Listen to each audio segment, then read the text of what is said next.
Hi friends, welcome to Vivek coaching. Okay, మనము last 2 మంత్స్గా మనం videos చేయలేదు, కొన్ని వర్క్ నుండి చేయలేకపోయాను.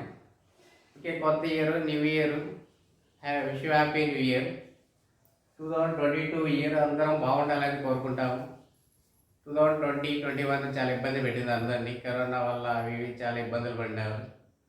కనీసం ఈ 2022 అన్న అందరము ఈ కరోనా రాకుండా అందరము బాగుండాలని కోరుకుంటున్నాను. Happy new year. ఓకే, చూడండి, మనకు జాబ్స్ బాగా పడుతున్నాయి, ఇప్పుడిప్పుడే స్టార్ట్ అవుతున్నాయి. అందులో ఫస్ట్ గ్రూప్ 4 పడింది నోటిఫికేషను. ఈ గ్రూప్ 4 నోటిఫికేషన్లో మనము ఏపీఎస్సి ద్వారా వస్తున్నాయి జాబ్స్. ఇంకా ఈ ఇయర్ కూడా ఎక్కువ జాబ్స్ పడే అవకాశాలు ఉన్నాయి. ఇంకా లాస్ట్ ఇయర్లో మనకు అక్టోబరు ఆ ప్రాంతంలో బ్యాంక్ పడ్డాయి. అదేవిధంగా రీసెంట్గా ఎస్ఎస్సి కూడా సిజిఎల్ నోటిఫికేషన్ రిలీజ్ చేస్తున్నాడు. సో అదేవిధంగా ఇందులో గ్రూప్ 4 చాలా పాపులర్ జాబ్స్. గ్రూప్ 4 అనేటివి స్టేట్ గవర్నమెంట్ జాబ్స్, ఇవి చాలా పాపులర్ జాబ్స్. యాక్చువల్గా ఈ గ్రూప్ 4 అనేది లాస్ట్ 2.5 ఇయర్ నుంచి వస్తుంది అనుకుంటున్నాము. అది ఇప్పటికి రావడం జరిగింది.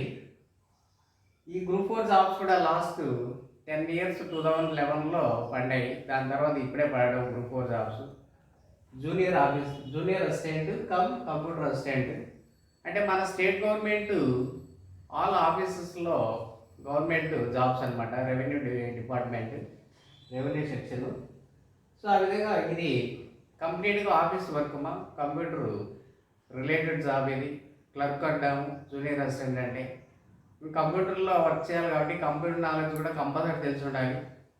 అందులో ఎక్కువగానే ఇచ్చాడు జాబ్స్ కూడా, 670 జాబ్స్ దాకా ఇచ్చాడు. ఓకే, ఇంకా వీడియో వివరాలు ఇవన్నీ చూద్దాం. ఇంకా 1 by 1 అదేవిధంగా మళ్ళీ ఈ ఇయర్లో సచివాలయం కానీ, గ్రూప్ 3 కానీ, గ్రూప్ 1, గ్రూప్ 2 ఇవన్నీ కూడా రావచ్చు. అదేవిధంగా ఎస్ఐ కానిస్టేబుల్ జాబ్స్ కూడా రావచ్చు. చాలా వచ్చే ఛాన్సెస్ ఉన్నాయి. ఎవరైతే గవర్నమెంట్ జాబ్స్ ఆస్పిరెంట్స్ అంటే గవర్నమెంట్ జాబ్ కొట్టాలి దృఢంగా అని అనుకుంటారో వాళ్ళందరూ కంటిన్యూస్గా ఈ న్యూ ఇయర్లో మీ యొక్క ప్రిపరేషన్ కనుక స్టార్ట్ చేస్తే కనుక కంపల్సరీ జాబ్స్ కొట్టుకునేటువంటి అవకాశాలు ఉన్నాయి. మంచి ఎఫర్ట్ కనుక పెట్టినామంటే కనుక గవర్నమెంట్ జాబ్ కొట్టడం చాలా ఈజీ. బాగా కష్టపడి చదివే వాళ్ళకి చాలామందికి జాబ్స్ వచ్చినాయి. అందులో మన వివేక్ కోచింగ్ సెంటర్ నందు ఆఫ్లైన్ కోచింగ్ జరుగుతూ ఉంది. SI, constable, groups, bank, SSC, railway, ESI, EPFO వీటన్నిటికీ ఆఫ్లైన్ జరుగుతున్నాయమ్మా ఆఫ్లైన్ క్లాసెస్. దాదాపు వివేక్ కోచింగ్ సెంటర్ నుంచి దాదాపు 4000 మంది కోచింగ్ ఇచ్చున్నాను తిరుపతిలో నేను ఇప్పుడు. అదేవిధంగా 2000 పైగా జాబ్స్ వచ్చున్నాయి. కాబట్టి ఈ అప్డేట్స్ మనం ఒక జాబ్ అనుకుంటే ఒక జాబే కాకుండా దానికి రిలేటెడ్ సిలబస్ ఉండేటి అన్నీ రాస్తుంటే ఏదో ఒక జాబ్ వచ్చే ఛాన్స్ ఉంది.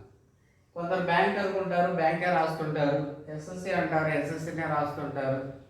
అలా కాకుండా రిలేటెడ్ జాబ్స్ ఈ గ్రూప్స్లో రిలేటెడ్ కానీ, గ్రూప్ 1, గ్రూప్ 2 అంటే కొద్దిగా సిలబస్ హెవీగా ఉంటుంది. 3 కానీ 4 కానీ, సచివాలయం కానీ, గ్రూప్ 4, అదేవిధంగా banks, railway, SSC, ESI, EPFO ఇవన్నీ రిలేటెడ్ సిలబస్ అన్నమాట. దాదాపు దగ్గర సిలబస్.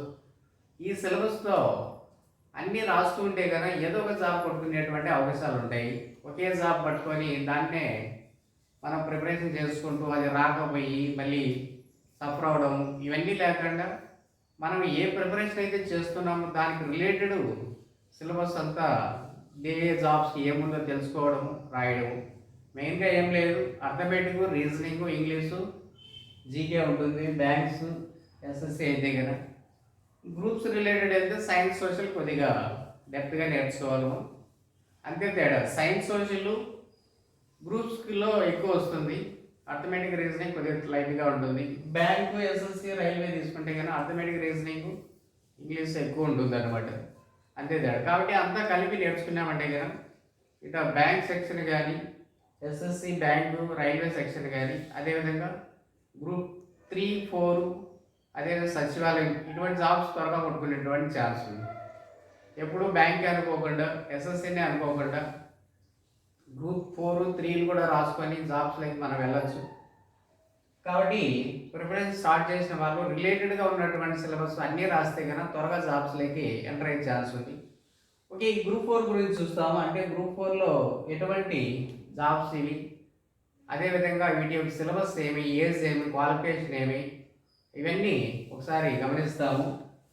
ఇది కంప్లీట్ డిస్ట్రిక్ట్ వైజ్ సెలెక్షన్ అమ్మా. ఇది గ్రూప్ 4 ఏపీపీఎస్ ద్వారానే నోటిఫికేషన్ అయితే వచ్చింది, కానీ 670 జాబ్స్ కంప్లీట్ డిస్ట్రిక్ట్ వైజ్ అనమాట. అంటే ఏ డిస్ట్రిక్ట్ వాళ్ళు ఆ డిస్ట్రిక్ట్లో అప్లై చేసుకోవచ్చు. అదే వేరే డిస్ట్రిక్ట్ కానీ వెళ్తే కన్నా నాన్ లోకల్ కిందకి వస్తాము. నాన్ లోకల్ కింద అప్లై చేయాల్సి వస్తుంది. హోమ్ డిస్ట్రిక్ట్ మనం ఎక్కడైతే చదివి ఉంటామో అప్ టు ఇప్పటివరకు అది హోమ్ డిస్ట్రిక్ట్ అవుతుంది. తర్వాత వేరే డిస్ట్రిక్ట్ వెళ్ళి అప్లై చేయాలంటే కన్నా నాన్ లోకల్ కింద కూడా అప్లై చేసుకోవచ్చు, కానీ నాన్ లోకల్ కింద వస్తారు. డిస్ట్రిక్ట్ వైజ్ జాబ్స్ కనుక జూనియర్ అసిస్టెంట్ కంప్యూటర్ అసిస్టెంట్ అంటాం జాబ్ ఇది. డిస్ట్రిక్ట్ వైజ్ జాబ్స్ కనుక గమనిస్తే కనుక ఈ 670లో ఎలా అలాట్ చేశారు. శ్రీకాకుళం 38 జాబ్స్ ఉంటాయి, Vizianagaram 34 jobs, Visakhapatnam 43 jobs, east Godavari 64, west Godavari 48, అదేవిధంగా Krishna district 50, Guntur 57, Prakasam 56, Nellore 46, Chittoor 66, Anantapur 63, Kurnool 54, Kadapa district 51 job. Complete district wise jobs మావి. ఏ డిస్ట్రిక్ట్ వాళ్ళ ఆ డిస్ట్రిక్ట్లోనే లోకల్ అవుతారు, ఆ డిస్ట్రిక్ట్ అప్లై చేసుకొని రాలేదు. లేదు కొందరు మ్యారేజ్ అయ్యి వేరే డిస్ట్రిక్ట్లో వెళ్ళడం అలా జరుగుతుంది, అలా అటువంటి వాళ్ళు లేదా వేరే డిస్ట్రిక్ట్లో సెటిల్ అయిన వాళ్ళు ఉంటారు. అక్కడికైనా మనం అప్లై చేయాలనుకుంటే కదా నాన్ లోకల్ కింద వస్తాం, అలా కూడా అప్లై చేసుకొని రాయొచ్చు. Okay, complete online application. ఇది ఆన్లైన్ అప్లికేషన్ లాస్ట్ డేట్ ఎప్పుడు, ఇవన్నీ వివరిస్తాను. ఓకే ఓకే ఇందులో గ్రూప్ 4 యొక్క వివరాలు కనుక చూస్తే కనుక మనము ఆన్లైన్ అప్లికేషన్ చూడండి. Online application December 30 already start అయిపోయింది. ఇది December 30 నుంచి స్టార్ట్ అయిపోయింది online application. 19th last date, January 19th వరకు ఉంది. లేట్ చేయొద్దండి, కంపల్సరీ త్వరగా ఇప్పుడే చేయండి. లేట్ అయిపోతుంది మళ్ళీ సర్వర్ బిజీ వస్తుంది. కంపల్సరీ త్వరగా ఎంత త్వరగా అప్లై చేస్తే అంత మేలు. తర్వాత ఏజ్ కనుక గమనిస్తే కనుక age 18 to 42 years. 18 to 42 years. ఎప్పటికంటే 18 to 42 ఇయర్స్ 2021 July 1కి July 1 వరకే కౌంట్ చేస్తా అన్నాడు. 18 కంటే తక్కువ ఉండకూడదు, 42 కంటే ఎక్కువ ఉండకూడదు ఓసీ వాళ్ళు. ఏ డేట్ కంటే 2021 July 1కి ఇది. అదేవిధంగా ఏజ్ రిలాక్సేషన్ ఉంది చూడండి, +5 ఇయర్స్ ఉంది SC, ST, BC, EWS. BC వాళ్ళు ఈడబ్ల్యూఎస్ వాళ్ళు కూడా +5 ఉంది. అంటే 42 + 5 47 ఇయర్స్ అవుతుంది దానికి లాస్ట్ ఏజ్ అనమాట. కాబట్టి వీళ్ళైతే కనుక 47 వాళ్ళు ఉన్నంత వరకు కూడా అప్లై చేయొచ్చు వీళ్ళు. అదే పీఎస్ వాళ్ళైతే 10 ఇయర్స్ ఇచ్చాడు. 42 + 10 అంటే 52 ఇయర్స్ వాళ్ళకి చేయొచ్చు వీళ్ళు పిహెచ్ వాళ్ళు, ఫిజికల్ హ్యాండిక్యాప్ వాళ్ళు. ఓకే, ఏజ్ ఇది. క్వాలిఫికేషన్ ఎనీ డిగ్రీ, ఓన్లీ డిగ్రీనే మళ్ళీ వేరే టైపింగ్ ఇవన్నీ ఏం లేదు. ఓన్లీ డిగ్రీ ఒకటి ఉంటే చాలు మనకి.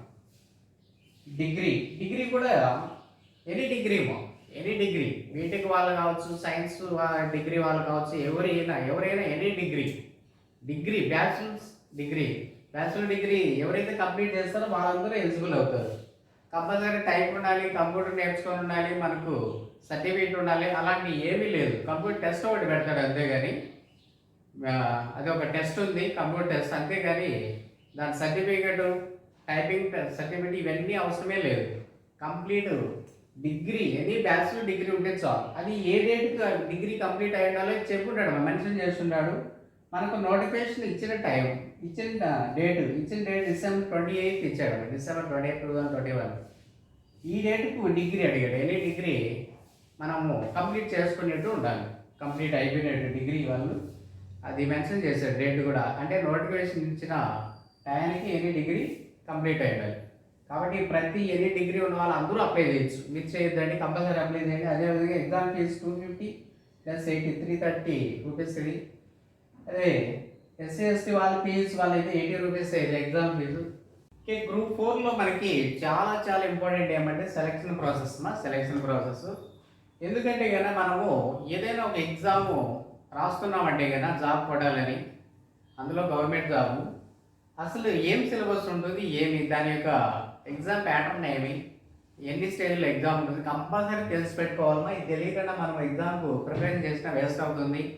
కంపల్సరీ అసలు జాబ్ కొట్టాలనే వాళ్ళు చాలా చాలా అస్పిరెంట్ దృఢ సంకల్పంతో ఉన్న వాళ్ళు కంపల్సరీ తెలుసుకొని బాగా ఎక్కువ గంటలు మినిమం 7 to 8 అవర్స్ ఎవరైతే కష్టపడతారో వాళ్ళు గవర్నమెంట్ జాబ్ ఈజీగా కొట్టచ్చు.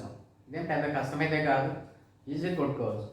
ఓకే, ఇందులో చూడండి సెలక్షన్ ప్రాసెస్లో 3 స్టేజ్లో ఎగ్జామ్ పెడుతున్నాను. 3 స్టేజెస్లో ఎగ్జామ్ ఇది. స్క్రీనింగ్ టెస్ట్ అంటున్నాడు ఫస్ట్, మళ్ళీ main exam, computer proficiency test, skill test అంటారు దీన్ని. కంప్యూటర్ ఆల్రెడీ ఎస్ఎస్సిలో ఉందమ్మా, ఎస్ఎస్సిలో సిఎస్ఎస్ఎల్ ఇందులో ఉంది ఇది. ఓకే, స్క్రీనింగ్ టెస్ట్ చూడండి. స్క్రీన్ టెస్ట్ ఓన్లీ ఇది ఆఫ్లైన్ పెట్టే ఛాన్స్ ఉందమ్మా. ఆఫ్లైనే పెడతాడు కంపల్సరీ, ఆన్లైన్ పెట్టాడు. ఎందుకంటే 2.5 to 3.5 lakhs దాకా అప్లై చేసే ఛాన్స్ ఉంది గ్రూప్ 4ని. అంతమందికి ఆన్లైన్ పెట్టడం చాలా కష్టం. కంపల్సరీ ఆఫ్లైన్ ఉంటుంది మా స్క్రీనింగ్ టెస్ట్. ఓకే, దీంట్లో స్క్రీనింగ్ టెస్ట్ ఎవరైతే క్వాలిఫై అవుతారో వాళ్ళని మెయిన్స్ క్వాలిఫై చేసే ఛాన్సెస్ ఉన్నాయి. అంటే మంచి మార్కులు, అంటే మినిమం క్వాలిఫై అయిందని కమిషన్ డిసైడ్ చేస్తున్నాము. ఇంతని నోటిఫికేషన్ అయితే చెప్పలేదు, కానీ తర్వాత ఇన్ని మార్కులు వచ్చినా అంటే depend upon the jobs base మీద ఎంతమందిని క్వాలిఫై చేయాలి, ఎన్ని మార్కులు దగ్గర కట్ ఆఫ్ పెట్టి మెయిన్స్ క్వాలిఫై చేస్తుంది కమిషన్ డిసైడ్ చేస్తుంది. ఓకే, మెయిన్స్కి వస్తాం. ఇది ఓన్లీ క్వాలిఫై. ఇది మన జాబ్కి చూడండి, జాబ్కి జాబ్ డిసైడ్ చేయడానికి ఈ మార్కులు పనికిరావు, ఓన్లీ క్వాలిఫై. ఇన్ని మార్కులు వస్తే క్వాలిఫై అయితే మెయిన్స్ క్వాలిఫై అవుతాయి. అంతేగాని జాబ్ రావడానికి ఈ మార్క్స్ కన్సిడర్ చేయడం. అదేవిధంగా మెయిన్స్, ఇది మెయిన్స్ చాలా ఇంపార్టెంట్ అమ్మా. ఈ మెయిన్స్ ఎగ్జామ్లో వచ్చిన మార్కులే మన జాబ్ డిసైడ్ చేస్తుంది అనమాట. ఇందులో మంచి మార్కులు, హై స్కోర్ ఎవరైతే ఉంటారో వాళ్ళకే జాబ్ వచ్చేటువంటి ఎక్కువ అవకాశాలు ఉన్నాయి.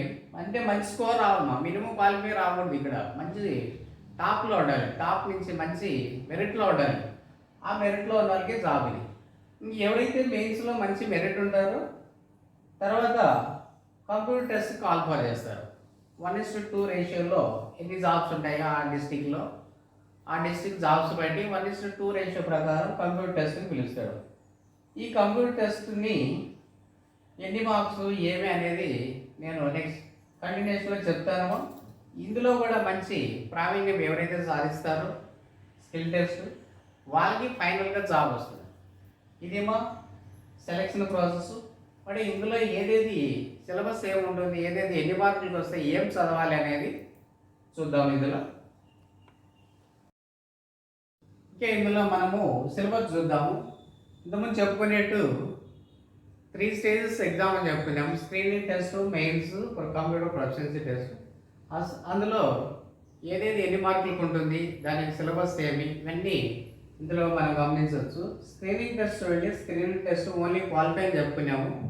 అంటే ఇది ర్యాంకు మెరిట్లో కలపడమా ఈ మార్కులు, ఓన్లీ క్వాలిఫై. ఇది objective type, complete objective type. ఇది పేపర్ మాత్రం ఒకే పేపరు 2 సెక్షన్లు కనిపిస్తుంది. 2 సెక్షన్స్ ఉంటాయి ఒకే పేపర్లోనే, 2 సెక్షన్స్. చూడండి ఇందులో సెక్షన్ ఏ చూడండి. సెక్షన్ ఏ వచ్చి general studies and mental ability. 100 questions, 100 marks ఉంటాయి. 100 మినిట్స్ మరి 100 మినిట్స్ టైం ఇది, 100 మినిట్స్. అదేవిధంగా సెక్షన్ బి కనుక గమనిస్తే కదా, general English, general Telugu, 50 questions, 50 marks, 50 minutes. చూడండి 50 క్వశ్చన్స్, 50 మార్క్స్, 50 మినిట్స్ ఇది. కాబట్టి ఒకే పేపర్ ఉంటుంది ఎగ్జామ్ ఇది. ఇందులో జనరల్ స్టడీస్ అంటే ఏం చదవాలి అవి గమనిస్తే కదా, mental ability, general studies and mental ability. Mental ability అంటే అర్థమెటిక్ ఉంది, రీజనింగ్ ఉంది, లాజికల్ రీజనింగ్, అదేవిధంగా statistics, data interpretation, data analysis, ఇవన్నీ ఇచ్చాడు. అర్థమెటిక్ అని ఇవ్వలేదు కానీ ఇండైరెక్ట్గా అర్థమెటిక్ బదులు డేటా ఇంటర్ప్రిటేషన్ అని చెప్పాడు. డేటా ఇంటర్ప్రిటేషను, ట్యాబులేషను, లైన్ గ్రాఫ్ ఇవన్నీ చేయాలంటే అర్థమెటిక్ తెలిసి ఉండాలి. అర్థమెటిక్ తెలియకుండా లైన్ గ్రాఫ్, బార్ గ్రాఫ్ ఇవన్నీ చేయలేము. కంపల్సరీ బేసిక్స్, తర్వాత యావరేజ్, పర్సంటేజ్, రేషియో ఫార్మ్ ఇవన్నీ తెలియాలి. అర్థమెటిక్ కూడా తెలియాలి. రీజనింగ్లో లాజికల్ రీజనింగ్ పార్ట్ కూడా బాగా తెలియాలి. అవన్నీ తెలిస్తేనే మనకు మెంటల్ ఎబిలిటీ కిందకి వస్తుంది. అదేవిధంగా స్టాటిస్టిక్స్ కూడా ఇచ్చాడు. ఇంకా జనరల్ స్టడీస్కి వస్తే సైన్స్, సోషల్ చదవాల్సిందేను. సైన్స్, సోషల్, అదే డిజాస్టర్ మేనేజ్మెంట్, బైఫర్కేషన్ ఇచ్చాడు, అదే ఎన్విరాన్మెంట్ ఇచ్చాడు, ఈ గవర్నెన్స్, పాలిటీలో ఈ గవర్నెన్స్ అని కూడా చెప్తున్నాడు. ఇవన్నీ చదవాల్సి ఉందమ్మా. General studies, mental ability 100 questions, 100 marks, 100 minutes time ఉంటుంది. అలా అందులో జనరల్ ఇంగ్లీష్ మనం చదువుతున్నది ఎస్ఎస్సి స్టాండర్డ్ అని చెప్తున్నాడు. ఇంగ్లీష్ కానీ తెలుగు కానీ మనం ఆల్రెడీ 10th క్లాస్లో చదివి ఉంటాము, అప్ టు 10th. అందులోని కాంప్రహెన్షను, ఆబ్జెక్టివ్ టైపు, ఎర్రర్స్ కానీ, ఈడియమ్స్, ప్రైజెస్ ఇవన్నీ చెప్తున్నాడు. అవి ఇంగ్లీషు, తెలుగు. 50 క్వశ్చన్స్, 50 మార్క్స్ కదా. చూడండి, 25 మార్క్స్ ఈచ్ సెక్షన్. అంటే ఇందులో 25 ఉంటాయి, ఇందులో 25 ఉంటాయి. 25 50 questions. Total 150 questions, 150 marks. Total time చూడండి, 150 మినిట్స్ అంటే 2.5 అవర్ టైం వస్తుంది. ఇది కంప్లీట్ స్క్రీనింగ్ టెస్ట్ అనమాట. స్క్రీనింగ్ టెస్ట్ 1/3 నెగిటివ్ మార్క్స్ చెప్తున్నాడు. పేపర్ తెలుగు, ఇంగ్లీష్లో ఉంటుంది. 1/3 నెగిటివ్ మార్క్స్. క్వశ్చన్స్ కానీ మనకి తెలుగు, ఇంగ్లీష్ రెండింటిలోనే కనిపిస్తాయి. మీడియం ఒకే పేపర్లో 2 కనిపిస్తాయి. సో ఇది మ్యాక్సిమం ఆఫ్లైనే ఉంటుందమ్మా. ఇది offline, only qualify nature. Okay, ఎవరైతే ఇందులో మంచి మార్క్స్ తెచ్చుకొని మెయిన్ ఎగ్జామ్ క్వాలిఫై అవుతారు. మెయిన్ ఎగ్జామ్ మరి మెయిన్ ఎగ్జామ్ సిలబస్ ఏముందంటే, మెయిన్ ఎగ్జామ్ సిలబస్ వేరే ఏం లేదు మా. ఇదే సిలబస్ ఇక్కడ పెట్టాడు. చూడండి, ఇది ఒక పేపర్లోనే ఉంటుంది. దీన్ని 2 పేపర్లుగా విడగొట్టాడు మా మెయిన్ ఎగ్జామ్. ఇది కూడా ఆబ్జెక్టివ్, కంప్లీట్ ఆబ్జెక్టివ్, కానీ ఆఫ్లైన్ ఉంటుంది. ఇందులో సెక్షన్ ఏ, సెక్షన్ బి అన్నాడు, కానీ ఇక్కడికి వచ్చే పేపర్ 1, పేపర్ 2 అంటున్నాడు. అంటే ఒక్కొక్క పేపర్ ప్రకారం రాయాలి. అంటే ఒకే రోజులోనే మార్నింగ్ ఒక పేపరు, ఆఫ్టర్నూన్ ఒక పేపర్. అలా ఇక్కడ క్వశ్చన్స్ వెయిటేజ్ తక్కువ ఉండేది చూడండి, ఇక్కడ ఎక్కువ ఉండేవి. ఇక్కడ చూడండి, general studies, mental ability 100 questions వస్తే ఇక్కడ 150 క్వశ్చన్స్, 150 మార్క్స్, 150 మినిట్స్. 150 మినిట్స్ అంటే 2.5 అవర్ టైం. అంటే ఇది పేపర్ అంతా ఒక సెక్షన్లో పెడతాడు. అంటే మార్నింగ్ కానీ, ఆఫ్టర్నూన్ కానీ. మార్నింగ్ పేపర్ 1 జరిగితే ఆఫ్టర్నూన్ పేపర్ 2 జరుగుతుంది. అంటే 2.5 అవర్ ఒకే పేపర్ చేయాలి. ఇక్కడ క్వశ్చన్లు కొన్ని తక్కువ ఉంటాయి, ఇక్కడ కొన్ని క్వశ్చన్స్ ఎక్కువ వస్తాయి. సిలబస్ ఏం మారలేదమ్మా, సేమ్ సిలబస్ ఇచ్చాడు, సేమ్ సిలబస్. ఇది స్క్రీన్ టెస్ట్ కింద పెడుతున్నాడు, మెయిన్స్ కింద. అడిగే విధానంలో కొద్దిగా డెప్త్గానే ఉంటుంది, వెయిటేజ్ కూడా క్వశ్చన్స్ ఎక్కువ వస్తాయి. అంతేగాని మనం ఆల్రెడీ ఇక్కడ ఏమైతే నేర్చుకున్నా అదే మెయిన్స్కి యూజ్ అవుతుంది. కానీ మనం చదివేటప్పుడు మెయిన్స్ దృష్టిలో పెట్టుకొని కానీ చదివితే ఫిలిమ్స్, మెయిన్స్ 2 కవర్ అయిపోతాయి. అలా ఇంకా ఇంగ్లీష్ చూడండి, తెలుగు, ఇంగ్లీషు ఇక్కడ 50 క్వశ్చన్స్, 50 మార్క్స్ చెప్పాడు. కానీ ఇది ఒక పేపర్, ఇది పేపర్ 2 కింద పెట్టాడు. పేపర్ 2 అంటే 2.5 అవర్ కంప్లీట్గా ఒక పేపర్. ఇది ఆబ్జెక్టివ్ టైప్. కానీ 150 questions, 150 marks, 150 minutes, 2.5 hour time. మరి ఇది ఒక పేపర్ కాబట్టి ఒక సెక్షన్లో రాయాల్సి ఉంటుంది. కానీ ఒక్కో సెక్షన్ నుంచి 75 మార్క్స్. ఇక్కడ 25, 50 అయింది. 25 marks, 25 marks. SSC standard 10th class స్టాండర్డ్లోనే ఉంటుంది తెలుగు, ఇంగ్లీషు. చూడండి, ఇక్కడ 75 మార్క్స్. అంటే ఇంగ్లీష్ 75 మార్క్స్ ఉంటుంది, తెలుగు 75 మార్క్స్. అంటే వెయిటేజ్ క్వశ్చన్స్ పెంచినాడు. ఇక్కడ 50 అయినప్పుడు ఇక్కడ 150 అయినాయి కదా, క్వశ్చన్స్ ఎక్కువ వస్తాయి. ఎక్కువ వస్తాయి కాబట్టి బ్రాడ్గా మనం చదవాల్సి ఉంటుంది. అంటే ఎక్కువ లెంత్, బ్రాడ్గా ఎక్కువ క్వశ్చన్స్, నెంబర్ ఆఫ్ క్వశ్చన్స్ పెరిగినాయి కాబట్టి బాగా డెప్త్గా నేర్చుకోవాల్సి ఉంటుంది. సిలబస్ ఏమి సింపుల్గా ఏం లేదమ్మా, చాలా వ్యాస్ట్గానే ఉంది సిలబస్ కూడా. బాగా ఇప్పటి నుంచి ప్రాక్టీస్ చేస్తే కానీ ఒక 2 మంత్స్లో 3 మంత్స్లో మనం దీన్ని రీచ్ కాలేము. అదే డైలీ 8 అవర్స్ లెక్కన చదివితే కనుక స్క్రీనింగ్ టెస్ట్ క్వాలిఫై అవ్వచ్చు. తర్వాత వెంటనే మళ్ళీ మెయిన్స్ పెట్టినా కూడా మెయిన్స్లో కూడా మంచి మార్కులు తెచ్చుకోవచ్చు. ఇది మా మెయిన్స్ ఆబ్జెక్టివ్ ఆన్లైన్ ఉంటుంది. ఇది complete 300 questions, 300 marks.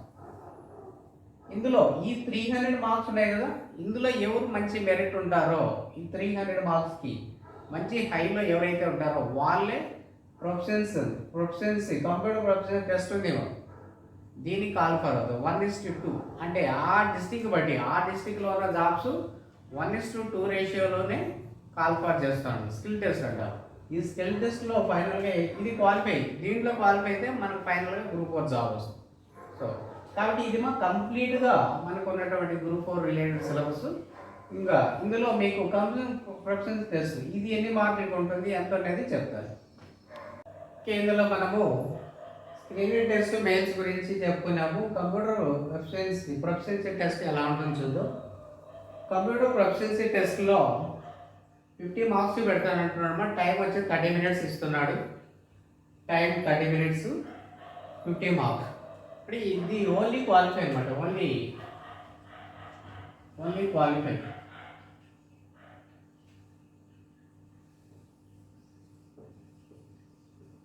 Rank base కాదు ఇది, ఓన్లీ క్వాలిఫై. ఇప్పుడు ఎవరెవరికి ఎన్ని మార్కులు రావాలంటే చూడండి, ఇందులో ఇచ్చేసాడు. మినిమం క్వాలిఫై ఓసీ వాళ్ళైతే 20 మార్క్స్ రావాలి 50లో, బీసీ వాళ్ళైతే కనుక 17.5 రావాలి, 17.5 మార్క్స్. ఎస్సీ ఎస్టీ పిహెచ్ వాళ్ళు 50 మార్క్స్ రావాలి. ఇది ఎవరైతే క్వాలిఫై చేస్తారో ఫైనల్ జాబ్ వచ్చేసినట్టు అనమాట. అంటే ర్యాంక్లో కలపడు, మినిమం క్వాలిఫై. అంటే దీని సిలబస్ ఏముంటుంది అనేది కంప్యూటర్ ఎంఎస్ ఆఫీస్ కానీ word, excel, power point syllabus డీటెయిల్గా ఇచ్చాడమ్మా. అందులో దేని నుంచి ఎన్ని మార్కులు వచ్చాయో కూడా ఇచ్చాడు. మీరు నోటిఫికేషన్ కన్నా క్లిక్ చేస్తే కానీ అందులో ఉంటుంది. మా వెబ్సైట్ ఇది. వెబ్సైట్ చూడండి, https://psc.ap.gov.in. అందులో కనుక వెళ్ళారంటే నోటిఫికేషన్ ఓపెన్ అవుతుంది. కంప్యూటర్లో ఏ సెక్షన్ నుంచి ఎన్ని మార్కులు ఇస్తాడు, కంప్లీట్ సిలబస్ ఏమి విత్ సిలబస్తో సహా ఇచ్చేసాడమ్మా. చాలా పెద్ద ఒక 2-3 పేజీల దాకా ఒక 2 పేజీల దాకా సిలబస్ ఇచ్చున్నాడు మొత్తం. మీరు అందులో చూడవచ్చు. కాబట్టి ఇది మనకి స్పీడ్ కూడా రావాలి కొద్దిగా, మరీ హై స్పీడ్ కాదు కానీ అక్కడ చేయడానికి మినిమం క్వాలిఫై చేయాలి కదా. లెటర్ టైపింగ్ చేయాలంటున్నాడు ఎంఎస్ వర్డ్లో. అది ఎలా చేయాలి ఇదంతా కంప్యూటర్ పూర్తిగా తెలియని వాళ్ళు కంప్యూటర్ ఎంఎస్ ఆఫీస్ కానీ నేర్చుకుంటే మీకు తెలుస్తుంది. అదేవిధంగా ఈ టెస్ట్ పాస్ కావాలంటే కంప్యూటర్ స్పీడ్ లేని వాళ్ళు టైపింగ్ వెళ్ళి స్పీడ్ నేర్చుకోండి. టైపింగ్ సర్టిఫికేట్, కంప్యూటర్ సర్టిఫికేట్ అయితే అడగలేదు, కానీ వాడు టెస్ట్ పెడతాడు. ఆ టెస్ట్లో మనం క్వాలిఫై అవ్వాలి. కంప్యూటర్ అంటే కంపల్సరీ నేర్చుకోవాలనే సర్టిఫికేట్ ఏం అడగలేదు, కానీ వాళ్ళు పెట్టిన టెస్ట్లో మనం క్వాలిఫై చేయాలి. క్వాలిఫై చేయాలంటే తెలియాలి కదా. ఏదైనా కంప్యూటర్ ఎందుకు పూర్తిగా తెలియని వాళ్ళు MS office, power point, excel తెలియని వాళ్ళు పోయి కంప్యూటర్ ఇన్స్టిట్యూట్లో ఇప్పటి నుంచి నేర్చుకోండి. ఇంకా టైప్ కూడా కొద్దిగా అలవాటు చేసుకోండి కీ స్పీడ్ రావడానికి. ఓకే, ఇప్పటి నుంచి ప్రాక్టీస్ చేస్తే కానీ ఆ టైంకి మనకు ఒక 2-3 మంత్స్ ఈజీగా పడుతుంది కాబట్టి ఆ టైంకి స్పీడ్ వస్తుంది. ఇది మా కంప్యూటర్ ప్రొఫెషనల్ టెస్ట్. దీని సిలబస్ కూడా కంప్లీట్గా ఉందేమో. దీని సిలబస్ ఇచ్చాడు వాడు నోటిఫికేషన్లో. చూడండి, వెబ్సైట్కి వెళ్ళి వాళ్ళ నోటిఫికేషన్లో ఉంది. ఇంకా జనరల్ స్టడీస్, మెంటల్ ఎబిలిటీ కానీ గమనిస్తే కనుక జీకే, కరెంట్ అఫైర్స్ కంప్లీట్గా స్టేట్, ఇంటర్నేషనల్.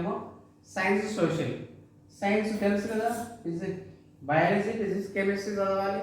అదేవిధంగా జాగ్రఫీ, పాలిటీ, హిస్టరీ, ఎకానమీ చదవాల్సిందేమో. సోషల్ అదేవిధంగా logical, analytical reasoning, data analysis and interpretation, statistics, disaster management, bifurcation అంటే మనకు ఏపీ తెలంగాణతో రెండుగా విడిపోయినప్పుడు ఆంధ్రప్రదేశ్ అప్పుడు ఉన్నటువంటి ఈ కష్టాలు ఏమి ఇవన్నీ ఇందులో ఏమి బైఫర్కేషన్ అన్ని రకాలుగా ఇందులో ఉంటుందా. ఏమి బైఫర్కేషన్ అంటే అప్పుడు ఉన్నటువంటి పరిస్థితులు, ఎవరెవరికి ఎన్ని ఆస్తులు రావాలి అవన్నీ బైఫర్కేషన్ యాక్ట్లో వస్తాయి. Environment protection, pollution, disaster management అంటే తెలిసిన డిజాస్టర్ మేనేజ్మెంట్ అంటే వరదలు, తర్వాత ఫ్లడ్స్, సైక్లోన్స్, ఎర్త్క్వేక్స్ వాటి గురించి కూడా చదవాలి. అవన్నీ అడుగుతాడు అందులో. ఇంకా జనరల్ ఇంగ్లీష్ అంటే ఏముంటుంది చూడండి, కాంప్రహెన్షన్ ఉంది, ఈడియమ్స్ ఉంది, వొకాబులరీ ఫంక్షనేషన్ ఉంది, లాజికల్ రీఅరేంజ్మెంట్ ఆఫ్ సెంటెన్స్ ఉంది, గ్రామర్ ఉంది. ఇది ఇంగ్లీషు. అదేవిధంగా తెలుగు సిలబస్ కూడా తెలుగు సినానిమ్స్, వొకాబులరీ, గ్రామర్ ఇచ్చాడు. అదేవిధంగా Telugu to English meanings, English to Telugu meanings, uses and idioms. ఇది మా ఓవరాల్ కంప్లీట్ సిలబస్ బ్రీఫ్గా చెప్పాను. బ్రీఫ్గా నోటిఫికేషన్ చూస్తే ఇంకా డీటెయిల్గా ఉంది. నోటిఫికేషన్ ఒకసారి విజిట్ చేయండి, కంపల్సరీ మనకు ఓపెన్ అవుతుంది. ఇందులోకి వెళ్ళి కంపల్సరీ చూడండి, మనకు ఇంకా డీటెయిల్గా మీకు తెలుస్తుంది. కానీ కంపల్సరీ అప్లై చేయండి, మిస్ చేసుకోవద్దండి. అంటే వస్తున్నప్పుడే మనం అప్లికేషన్ అప్లై చేయాలి, రాయాలి. మిస్ చేసుకొని మళ్ళీ ఎప్పుడో పడే వాటి గురించి ఆలోచించొద్దు. ఇప్పుడు గవర్నమెంట్ జాబ్ ఆస్పిరెంట్స్ ఎవరైతే ఉన్నారో ఇప్పుడు స్టార్టింగ్ అప్లై చేసి రాస్తా ఉండండి. ఒక జాబ్ కొట్టాలి అని, కాబట్టి ఏదో ఒక జాబ్ వస్తుంది. ఓకే మా కంపల్సరీ అప్లై చేయండి. మళ్ళీ లాస్ట్ డేట్ వరకు వెయిట్ చేయొద్దు, మళ్ళీ సర్వర్ బిజీ అవుతుంది. Okay, all the best. Group 4 job compulsory కష్టపడండి, ఇప్పటి నుంచి కష్టపడండి, ఈజీ కొట్టచ్చు. Okay, all the best.